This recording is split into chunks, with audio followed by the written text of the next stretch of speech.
Hello my dear friends. ఇవాళ విష్ణువు యొక్క 5వ అవతారం వామన అవతారం గురించి తెలుసుకుందాము. ఈ వామన అవతారం అనేది ఎలా జరిగిందంటే, ప్రహ్లాదుడు మనవడైన బలిచక్రవర్తి దేవతలతో పోరాడినప్పుడు బలిచక్రవర్తి అనే ఆయన ఓడిపోయారన్నమాట. ఆయన ఓడిపోయినప్పుడు ఆయన చాలా కుసించిపోతాడు. అప్పుడు ఏం చేస్తాడంటే, శుక్రాచార్యుల దగ్గరికి వెళ్ళి, ఆచార్య, నేను మళ్ళీ నా రాజ్యాన్ని పొందాలంటే నేను ఏం చేయాలంటే విశ్వజిత్ యాగం అనేది చేయను ఆయన అని చెప్తారు. అప్పుడు ఆయన, అయితే ఇది కూడా మీరే చేయించండి అని చెప్తారు. సరే అయితేనే అది చేసిన వెంటనే ఆయనకి ఒక బంగారు రథము, ఇంకా ఒక శక్తివంతమైన ధనస్సు, అక్షయ తునిరము, కవచము, శంఖము పొందుతారన్నమాట. ఇవన్నీ పొందుతారు. ఇవన్నీ పొందాక ఆయన దేవతల మీద యుద్ధం చేయడానికి వెళ్తారు. అప్పుడు ఇంద్రుడు పారిపోతాడనమాట. ఆ ఇంద్రుడు పారిపోయినప్పుడు బృహస్పతి దగ్గరికి వెళ్ళి, నాకు ఏదైనా ఒక సలహా ఇవ్వండి అని చెప్తే, నువ్వు మహావిష్ణువు కోసం తపస్సు చెయ్యి అని చెప్తారు.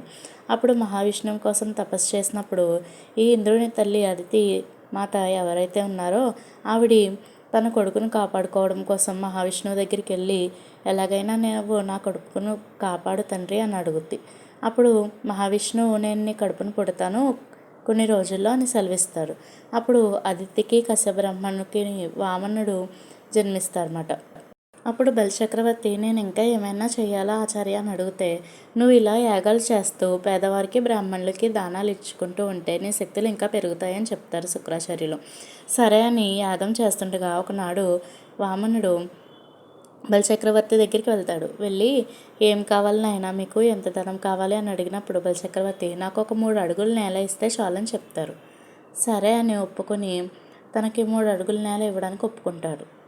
కానీ శుక్రాచార్యులు వారు ముందే గ్రహించి, ఆయన విష్ణువు నువ్వు దానం ఇవ్వద్దు అని చెప్తారు. కానీ ఆయన ఆగరు. అప్పుడు శుక్రాచార్యుడు ఏం చేస్తాడంటే, ఆయన ఈ కలశంలోకి త్రిపాది దారుణం స్వామి అనుచు నీటి ధార విడుస్తారన్నమాట.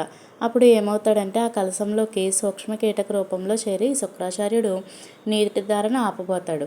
కానీ అప్పుడు విష్ణువుకి కోపం వస్తుంది. కోపం వచ్చి ఆ కలశ రంధ్రంను బొడవుగా కన్ను పోగొట్టుకుని శుక్రాచార్యుడు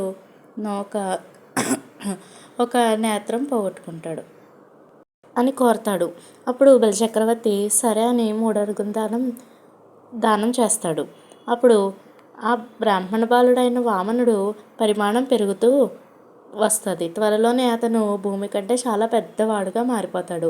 ఒక పాదం భూమి మీద, ఒక పాదం ఆకాశం మీద వేస్తాడు. ఇప్పుడు భూమి నాదే, ఆకాశం నాదే, 3వ కాలు ఎక్కడ వేయాలి అని చెప్తాడు. అప్పుడు ఆయన ఆశ్చర్యపోతాడు. బలి, చెప్పు, 3వ అడుగు ఎక్కడ వేయమంటావు అని అడుగుతాడు. కానీ అప్పటికే శుక్రాచార్యులు, బలి చక్రవర్తి, మీరు ఇంకా మాట వెనక్కి తీసుకోండి, 3వ అడుగు ఎక్కడ అంటే మీరు ఉన్నదంతా కోల్పోతారని చెప్తారు. కానీ బలిచక్రవర్తి మాటకి చాలా విలువిస్తారు. ఆయన ఏం చెప్పారంటే, ఆచార్య, నేను అతనికి మాట ఇచ్చాను, నేను దానికి వెనక్కి తీసుకోలేను అని చెప్తారు.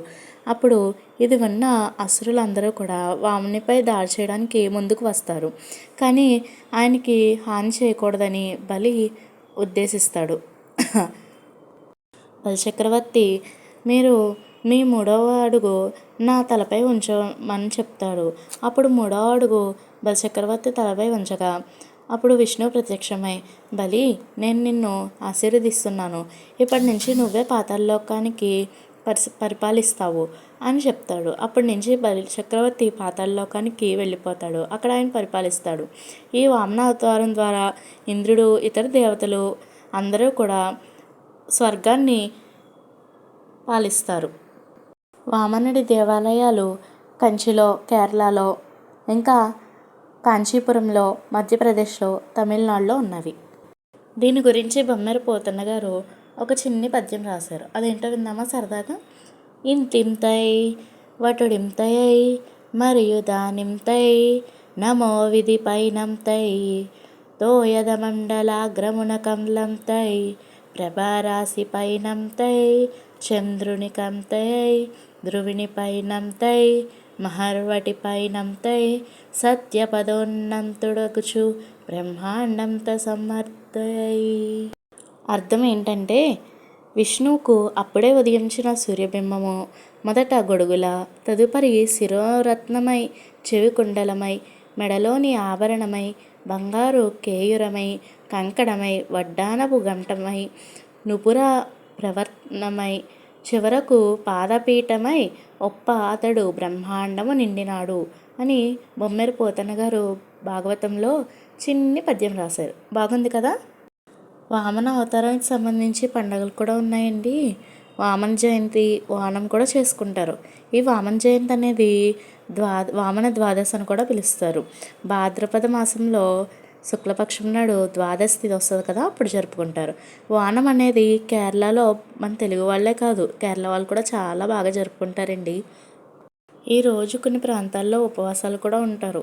వామన జయంతిని, వామన ద్వాదశిని, ఓనంని చాలా బాగా సెలబ్రేట్ చేసుకుంటారు కూడా. సరే బాయ్, మరి తర్వాత కలుద్దాం.